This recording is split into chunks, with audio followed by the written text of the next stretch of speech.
대표님을 이제 처음 이제 검색을 해보고 어떻게 그동안 어떤 정치적 경로를 걸어오셨는지 확인해봤는데 민주당에 처음 오신 게 2016년. 네, 맞습니다. 딱 정확히 4년 됐죠. 그때 2016년 몇 월이었나요? 2016년 지금 제 기억에 1월 한 6일경. 정말 딱 1년 됐네요. 네. 그럼 그때 어떤 계기로 정치권에 처음 발을 들이게 되셨는지? 사실 그보다 한 3, 4주 전만 해도 정치할 생각이 전혀 없었어요. 그러니까 지금 그 당시 2015년에 민주당 측에서 이제 비례대표 제안을 하면서 입당해라 이런 얘기가 있었는데 저는 전 정치하려고 생각을 하지 않았고 또 그 당시에 이제 민주당이 분당되려는 그런 상황이었잖아요. 그래서 뭐 이 탈당해서 나가려고 하던 분들에 대해서 제가 그분들이 잘한다고 생각은 안 했지만 또 그분들하고 반대편에 서서 싸우고 싶은 생각도 없었기 때문에 입장도 곤란하고 하니까 좀 제안을 해주신 건 고맙지만 사양하겠다. 그게 2016년이에요? 예. 그런데 2016년 1월에 이제 안철수 씨가 어머니를 찾아뵙고 난 후에 며칠 지나서 이제 어머니가 안철수 씨를 뭐 지지하는 발언을 하셨다 하는 그런 거짓 보도가 나가서 이제 이거 도저히 안 되겠다. 또 그 당시에 이제 탈당해서 국민의당으로 간 분들이 이제 자기들이 공천 못 받을 것 같으니까 국회의원 계속 못할 것 같으니까 나갔으면서 이제 아버지의 이름을 팔고 호남에서 지역 감정을 부추기고 이런 좀 보기 흉한 행태를 보여주니까 이제 사람들이 잘못하면 그게 김대중식 정치, 그러니까 아버지 밑에서 정치했던 분들이 그 중에 많았기 때문에 또 호남을 기반으로 하고 있으니까, 그러니까 그게 김대중식 정치인 것으로 사람들이 오해할 수 있겠다. 나라도 나서지 않으면은 이 소위 동교동, 그러니까 김대중 대통령을 모셨다는 사람들 중에서 이 정신이 제대로 박힌 사람이 별로 없거나 이런 소리를 들을 수 있겠다 하는 생각이 들더라고요. 그러니까 박근혜 정권을 상대로 정권 교체를 위해서 어떻게든 힘을 합쳐야 될 때 오히려 아버지께서 추구하셨던 방향과는 정반대 분열의 방향, 자기 이익만 챙기려는 그런 정치, 이런 걸 보여주니까 그게 김대중식 정치가 아니다 하는 것을 뭔가 나라도 나서서 한마디 해야 되지 않을까 하는 생각에서 뭐 이것저것 계산하지 않고 그냥 나선 거죠. 그럼 그 전에는 실제로 정치 생각이 전혀 없었는데? 뭐 정치에 대한 관심이 없었던 건 아니지만 내가 뭐 국회의원을 하고 싶다 이런 생각은 없었던 거죠. 그런 욕심은. 그럼 2016년에 처음으로 그 생각을 하게 되신 거네요? 그렇죠. 그러니까 나라도 나서서 뭔가 해야겠다. 또 돌아가신 그 아버님의 못다 이룬 꿈을 이루는데 내가 그동안 너무 정말 소홀하고 그것을 외면해 왔던 것이 아닌가 하는 이 반성도 있고 해서 나서게 된 거죠. 김대중 전 대통령이 못다 이룬 꿈은 뭐예요? 그러니까 뭐 간단하게. 민주주의를 완성시키고 한반도 평화를 이루는 그것이 뭐 못다 이룬 꿈이라고 할 수 있죠. 통일하고도 관련이 있나요? 그렇죠. 뭐 당장 통일이 될 일은 아니지만. 어쨌든 그럼 2016년에 처음으로 정계에 발 들이셨는데 그 당시 그 기사를 검색해 보니까 호남 전략공천설 같은 게 많이 나왔어요. 네. 지금도 뭐 국민의당 호남 얘기하셨지만 그럼 그때 출마를 안 하셨죠? 그때도 사실 비례대표 제안도 있었고요. 또 김종인 당시 비대위원장께서 광주 출마를 권유하시기도 했는데 저는 이제 지금 말씀드린 대로 그 당시에 한편으로는 그때 어머니도 몸이 안 좋으셨고 그래서 서울을 뭐 오래 비우기도 그렇고 또 결정적으로 제가 이제 백의종군하는 모습을 보여줘야 뭔가 좀 진정성을 인정받지 않을까 하는 생각도 있었고, 또 하나는 개인적으로 내가 당장 국회의원 할 준비가 과연 돼 있느냐, 그걸 스스로 물어보니까 지금은 아닌 것 같다 하는 생각이 들더라고요. 그럼 이번 21대 총선 때는 준비가 좀 됐다고 스스로 느끼세요? 뭐 그동안 좀 공부도 하고 경험도 쌓고 여러 가지 이제 생각을 많이 했으니까요. 이제는 좀 준비가 된 거죠. 총선에 도전장을 어쨌든 내시는 걸로 되어 있으니까 어떤 공부와 준비를 했는지 간단하게 설명을 좀 해주시면 좋을 것 같아요. 뭐 말씀드린 대로 이제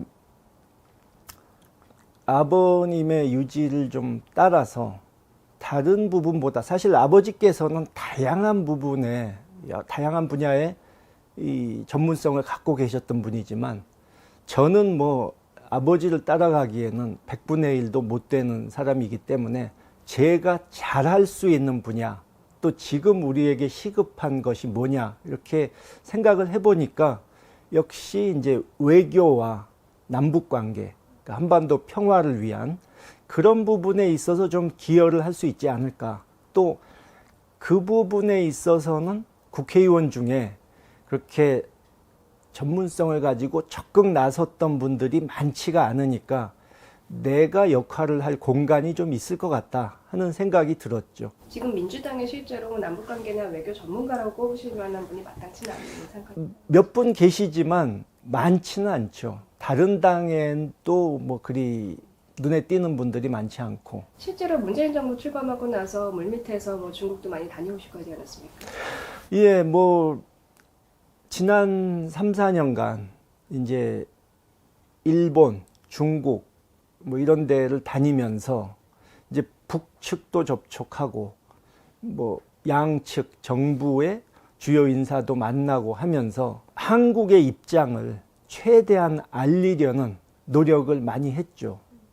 현재 한국 정부가 가지고 있는 스탠스 중에 조금 아쉬운 부분이 있다면 어떤 게 있으시겠어요? 저희 아버님께서 이제 금강산 관광부터 시작해서 6.15 개성공단 이런 거를 만들어 내실 때, 그때는 사실 주변 국가들, 미국부터 시작해서 일본, 중국, 뭐 러시아 다들 협조가 잘 됐거든요. 그러니까 이 주변 국가들로부터 그런 협조를 얻어낼 수 있는 외교적 노력을 기울여서 좋은 환경을 조성해 놓은 후에 이제 북과 정상회담을 하고 햇볕 정책을 추진해 나갔기 때문에 또 개성공단도 이어지고, 이 부시 정권에서 한반도를 좀 위기 상황으로 몰아넣으려는 것도 막을 수가 있었는데, 지금은 사실 주변 국가와의 관계가 그리 좋지가 못해요.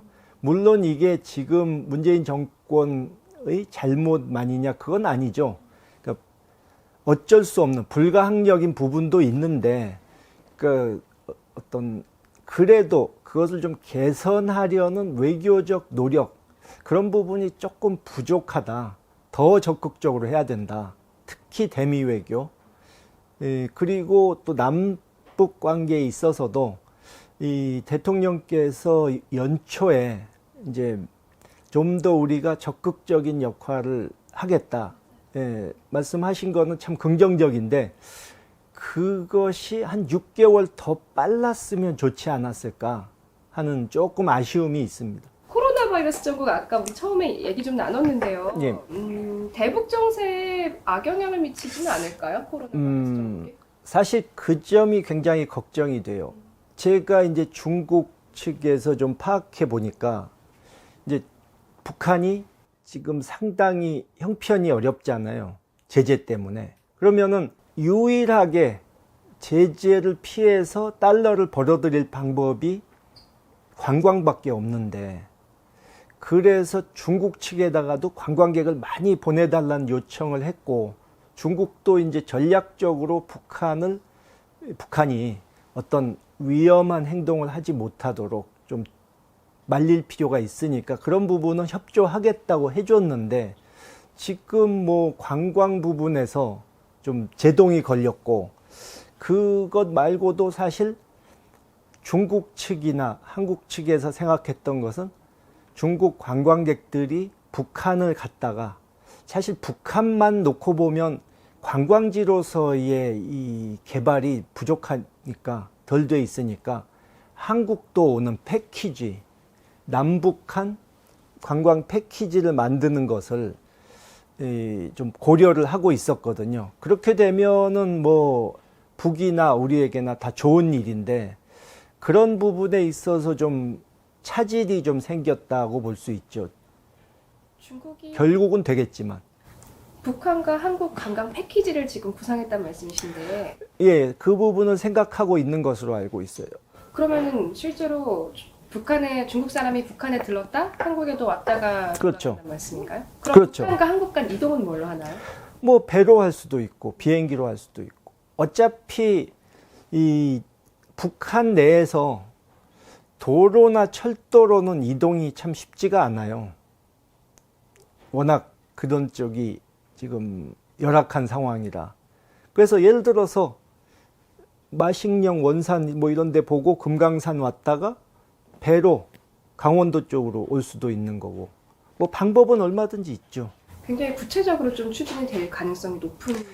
예, 저는 시진핑 주석이 3, 4월에 방한을 하면 그것이 아주 양국 간에 합의해서 양국 국민들에게 보여줄 수 있는 선물로서 아주 그럴듯하지 않나 생각을 했었는데, 조금 지금 차질이 생겼지만 결국 이 사태가 잠잠해지면 성사가 될 수 있다고 보고 있어요. 연내 추진 가능성이 있단 말씀. 뭐 연내에, 그러니까 남북한 동시 관광 충분히 가능합니다. 제가 최근에 코로나 바이러스 사태 보면서 조금 궁금했던 게, 우리나라가 어저께 이제 후베이성에서 나온 외국인들을 부분 입국 금지를 시행했는데, 북한은 그것보다 훨씬 일찍 중국인 입국 금지를 추진하지 않아요? 근데 북한은 제가 알기로 지금 중국인 전면 금지를 한 나라는 북한하고 카자흐스탄밖에 없다고 들었는데, 이제 그런 나라들은 원래 좀 폐쇄적인 나라들이니까 우리가 뭐 그걸 그대로 따라할 수는 없는 거고, 북한의 경우는 또 이 뭐랄까 보건 의료 수준이 높지가 않고 제재 때문에 약품도 부족한 상황 아닙니까? 그러니까 이게 이 시골 쪽에 좀 건강 상태가 좋지 않은, 영양 상태가 안 좋은 노인들한테 그게 퍼지면은 걷잡을 수 없이 될 수도 있기 때문에 북한으로서는 뭐 극약 처방을 할 수밖에 없었겠죠. 이번에 이제 총선에 어쨌든 출마를 하기로 결정을 하셨으니까요. 출사표를 던지는 셈이니까, 아까도 뭐 외교 부분에 있어서 말씀하셨지만, 사실 국회 증언한다는 거는 오로지 정책적인, 내가 어떤 정책에서 활동하겠다는 거 외에 사실 현실 정치에서 부대껴야 하시는 부분들이 많이 있잖아요. 구체적으로 어떤 부분? 국회 증언했을 때 내가 정계를 어떻게 헤쳐가고 싶다라는 포부 같은 게 좀 있으세요, 혹시? 글쎄요, 저는 뭐 이 국회에 뭐 싸우러 가는 건 아니기 때문에,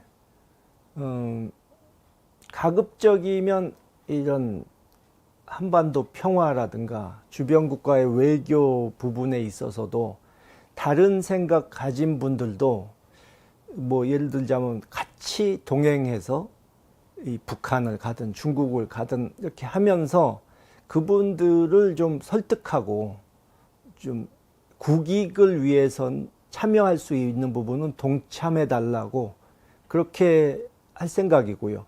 사실 민화협 의장 하면서도 그런 쪽으로 노력을 좀 했어요. 사실 보수 쪽에 있는 분들도 이제 예를 들어서 그분들 동의할 수 있는 환경 보호나 산림 녹화 이런 부분에 있어서는 같이 북한에 가서 한번 논의를 하자 이렇게 했었는데, 이 하노이 회담 결렬 때문에 성사는 안 됐지만 그런 식으로 할 생각이고, 뭐 저는 이 무슨 계파 정치 이런 쪽에는 별로 사실 관심이 없고 낄 생각도 없고요. 아까 말씀드린 대로 이제 아버지가 못다 이루셨던 그런 부분 중에 제가 잘할 수 있는 부분, 이런 것만 집중해서 하겠다 이런 생각이고, 뭐 다른 부분은 돌아가신 아버님만큼 잘할 수 있을까 사실 지금 장담하기 어렵지만 뭐 한 가지 약속 드릴 수 있는 것은 이제 아버님께 보고 배웠던 것처럼 당장 눈앞에 작은 이익에 연연하지 않고 이 국가의 먼 미래를 위한 일을 하겠다. 그 부분은 약속드릴 수 있습니다. 어릴 적부터 어떻게 보면 굉장히 정치적 환경에서 유년기부터 자라신 거잖아요. 혹시 좀 기억에 남는 장면이나 되게 저런 것이 나의 정치적 되게 교감이 되었다, 예. 교감이 되었다라는 장면이 혹시 있으시면? 요즘 굉장히 정쟁이 치열하고 진영 논리가 너무 강하다 보니까 이제 죽기 아니면 살기식의 그런 폭로전이라든가 저렇게 하다가 나중에 그 지금 자기가 상대에게 던진 돌이 부메랑이 돼서 자기한테 돌아올 수도 있는데 왜 저런 짓을 하나 하고 참 안타깝게 여길 때가 있거든요. 근데 돌아가신 아버님이 과거에 이제 김영삼 대통령하고 이제 대선에서 맞붙었을 때 사실 막판에 좀 우리가 뒤진다 이렇게 얘기가 나오니까 김영삼 대통령에 대해서 상대 후보에 대해서 폭로전을 하자, 이제 흑색선전 뭐 이런 거 하자고 제안을 하신 분들이 있었어요. 근데 저희 아버님께서 끝까지 단호하게 절대 나는 그런 식의 정치는 안 한다 하고 못을 박으셨거든요. 그러니까 사실 사람이라면 그런 유혹에 좀 마음이 흔들릴 수도 있을 텐데 끝까지 원칙을 지키시는 그런 모습을 보고, 그러니까 정치인들이 아무리 이 정치적인 자기의 이 목적을 달성하기 위해서 수단 방법 안 가린다고 하지만 저렇게 이 지켜야 할 선은 지키는 그런 게 정말 중요하다 하는 생각을 하게 되죠. 돌아가신 아버님을 생각할 때 제가 김대중 대통령 아들이 잘한다 소리는 못 들었더라도 최소한 김대중 대통령 아들인데 저렇게 추한 모습을 보여서 되겠느냐, 최소한 이 말은 듣지 않으려고 살아계셨을 때 효도를 못했는데 돌아가신 후에도 불효를 하면 안 되기 때문에 그 생각은 항상 하고 있습니다. 돌아가신 선심 말씀을 많이 하셨는데 그 꼬리표에서 자유로울 수 없는 상황이긴 한데 아빠 찬스를 쓸 수 있다, 이런 비판에 대해서 어떻게 생각하세요? 글쎄요, 뭐 부당하게 특혜를 받는다면은 문제가 있지만 그 아버님께서 물려주신 유산을 좋은 방향으로 활용한다면 그것은 또 국가에 도움이 될 수도 있는 것이기 때문에 하기 나름이라고 생각해요. 그러니까 제가 뭐 북측을 상대할 때나 중국, 일본 이런 사람들을 상대할 때도 보면 솔직히 저는 스스로를 객관적으로 볼 줄 아는 사람이기 때문에 그분들이 저를 환대해주고 이 다른 한국 사람이면 안 만날 상황에서도 저를 만나서 뭐 민감한 얘기도 나누고 하는 것이 제가 잘나서 그렇다고 생각하지 않아요. 다 이 돌아가신 아버님에 대한 존경심이 있기 때문에 그런 거거든요. 그것을 저는 잘 활용해서 국가에 도움이 되는 쪽으로 어떤 일을 만들어낸다면 그것은 긍정적인 것이 아닌가, 그런 생각이 들고요. 사실 뭐 전직 대통령의 아들이다 하는 것이 꼭 좋은 점만 있는 건 아닙니다. 뭐 예를 들자면 그러니까 제가 뭔가 잘해서 성과를 내고 좋은 자리에 오르고 해도 이제 사람들이 그럴 거 아닙니까? 아이, 저 사람은 자기 아버지 덕에 그런 거지, 저거 자기 힘으로 한 거 하나도 없어, 이런 식으로 말할 수도 있고, 또 반대로 제가 뭘 실패하거나 잘 못하면 아이 뭐 저 전직 대통령 아들이라는 사람이 저거밖에 못해? 하고 또 손가락질 할 거 아닙니까? 그러니까 이래도 비판은 있을 수 있고 저래도 좋지 않은 소리 들을 수 있고 사실 쉬운 입장은 아니죠. 그럼에도 불구하고 정치에 오신 이유는 역시 아버님의 유지를 받들기 위해. 그렇죠. 그러니까 여러 가지 그런 시각이 있을 수 있지만 제가 좀 묵묵히 한 길을 가면서 진정성 있게 이 좋은 모습을 보여드리면 사람들이 인정을 해줄 것이다 하는 생각을 가지고 하는 거죠. 외국에서 김대중의 아들이기 때문에 인정받고 환영받는 부분이 있다고 말씀하셨는데 민주당에서도 그렇기 때문에 인정받고 환영받는 부분이 있는 건 아닐까요? 그렇지만 저는 뭐 지난번 정치 입문해서 선거했을 때부터 해서 제가 분명히 얘기한 게 있습니다. 그러니까 그냥 내가 누구 아들인데 좀 도와주시오, 이런 식의 얘기는 유권자가 됐든 정치권 사람들이 됐든 하지 않겠다. 분명히 그거는 얘기를 했습니다. 말씀하지 않아도 근데 다 아시잖아요. 글쎄요. 혹시 정치를 시작 안 했으면 뭘 하셨을 것 같으세요? 뭐 정치를 안 했더라도 이 한반도 평화를 위한 어떤 일은 꼭 할 생각을, 그러니까 정치를 그만둔 후라도 꼭 할 생각하고 있어요. 그러니까 왜냐하면 단순히 그러니까 이 전쟁을 방지하고 평화를 이룬다 하는 그런 추상적인 생각뿐만 아니고, 이제